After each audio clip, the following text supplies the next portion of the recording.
রাজশাহীতে কোনো চাঁদাবাজি হয় না।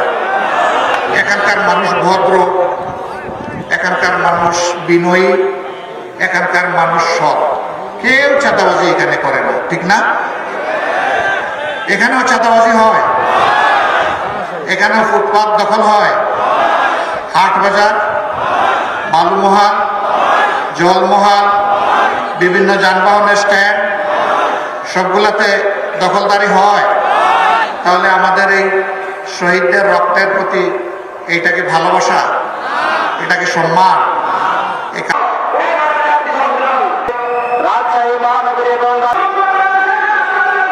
বিচিত্র প্রাণী এবং উদ্ভিদ জগৎ, জীবিত এবং মৃত সব কিছুকে সৃষ্টি করেছেন। তার চাইতে আমাদের প্রয়োজন কেউ কি বেশি জানে? নিশ্চয়ই জানে। যিনি মহব্বত করে পয়দা করেছেন তার চাইতে আমাদের বড় শুভাকাঙ্ক্ষী কেউ হতে পারে? অবশ্যই পারে। আল্লাহ তাআলা তার সকল জাত এবং সিফাতে সব কিছুর ঊর্ধ্বে একক, তার কোন সমকক্ষ নেই। সূরা ইখলাসে বারবার আমরা সেই কথাটাই বলি। তার জাত এবং সিফাতের সাক্ষ্য দিই, এমনকি তার কোন বংশধারও আলাদা নেই। সকলেই তার গোলাম, সকলেই তার বিনীত প্রজা। আল্লাহ তাআলার উলুহিয়তে, রুবুবিয়তে, আল্লাহ তাআলার কুদরতে কারো সামান্যতম কোনো অংশীদারিত্ব নেই। বাংলাদেশ জামাতে ইসলামী সেই আল্লাহকেই একমাত্র মালিক হিসেবে কবুল করেছে।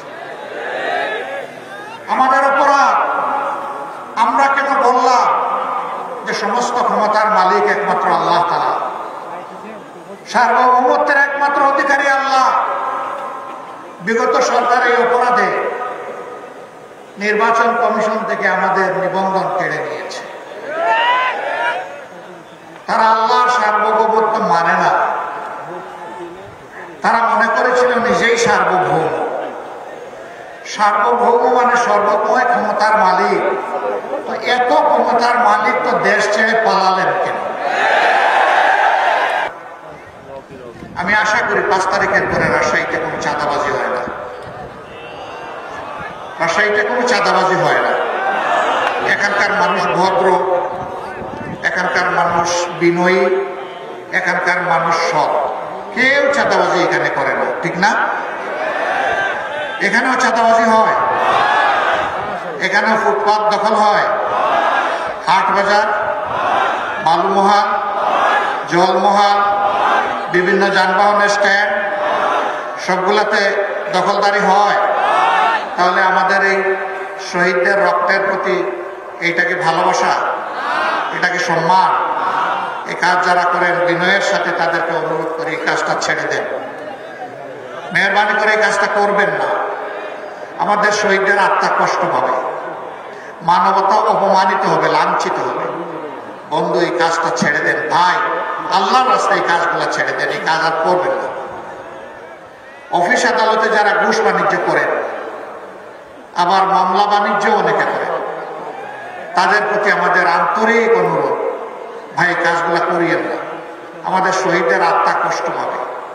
আর আমাদের জীবন্ত সন্তানেরা যারা শহীদ হওয়ার নিয়ত করে ঘর থেকে বের হয়ে রাস্তায় সেদিন লাখো লাখো সন্তান, কোটি কোটি সন্তান নেমেছিল, তারা অন্তরে বড় কষ্ট পাবে। তাদেরকে কষ্ট দেবেন না মেহেরবানি। তবে যদি আমাদের এই বিনয়ী অনুরোধ কেউ না মানে, তাহলে তাদের জেনে রাখা উচিত যুদ্ধ আমাদের শেষ হয়নি।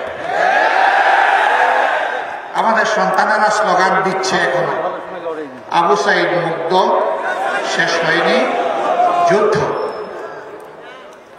আপনারা আমার সাথে বলবেন, আবু সাইদ মুগ্ধ,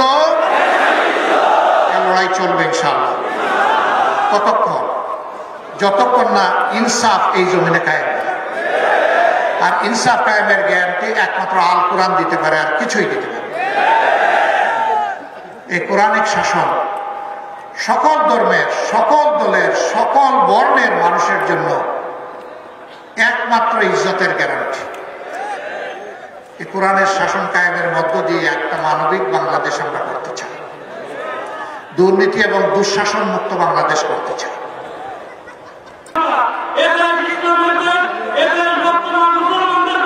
এদেশ গোলাম রব্বর মৌলানা কেরামত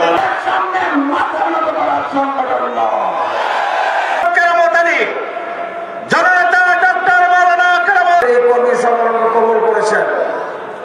সম্মানের প্রধান অতিথি সম্মানিত